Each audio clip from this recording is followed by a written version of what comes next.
Seribuan masyarakat berunjuk rasa di kota pelabuhan Tangier, Maroko pada Minggu 20 April 2025. Warga Maroko menentang rencana berlabuhnya kapal yang disebut-sebut membawa suku cadang jet tempur ke Israel. Dikutip dari Arab News, aksi unjuk rasa diikuti oleh para pekerja pelabuhan serta organisasi yang mendukung Palestina. Mereka menuduh kapal Maersk mengangkut suku cadang pesawat tempur F-35 dari Amerika Serikat ke Israel.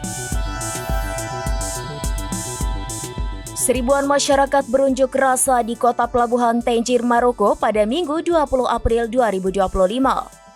Warga Maroko menentang rencana berlabuhnya kapal yang disebut-sebut membawa suku cadang jet tempur ke Israel. Dikutip dari Arab News, aksi unjuk rasa diikuti oleh para pekerja pelabuhan serta organisasi yang mendukung Palestina. Mereka menuduh kapal Maersk mengangkut suku cadang pesawat tempur F-35 dari Amerika Serikat ke Israel. Kapal tersebut dijadwalkan berlabuh di Tangier, Maroko pada Minggu 20 April 2025. Massa menegaskan tidak boleh ada senjata genosida di perairan Maroko. Massa meneriakkan rakyat ingin kapal itu dilarang, tidak ada senjata genosida di perairan Maroko.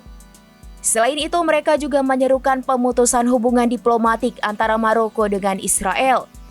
Kedua negara melakukan normalisasi pada tahun 2020 sebagai bagian dari perjanjian Abraham yang dipimpin Amerika Serikat.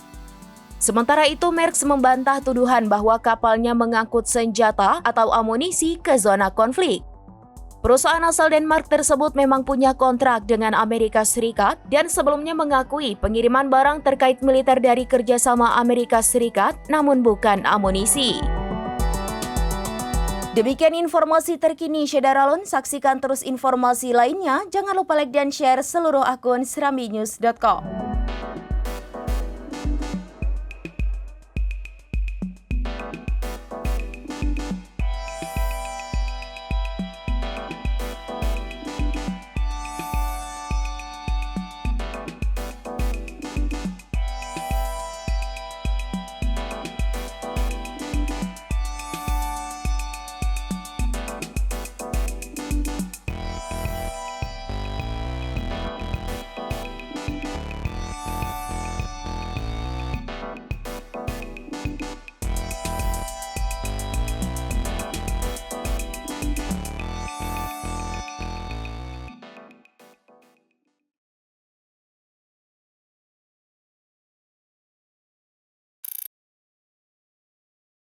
Download Tribun X sekarang, menghadirkan lokal menjadi Indonesia.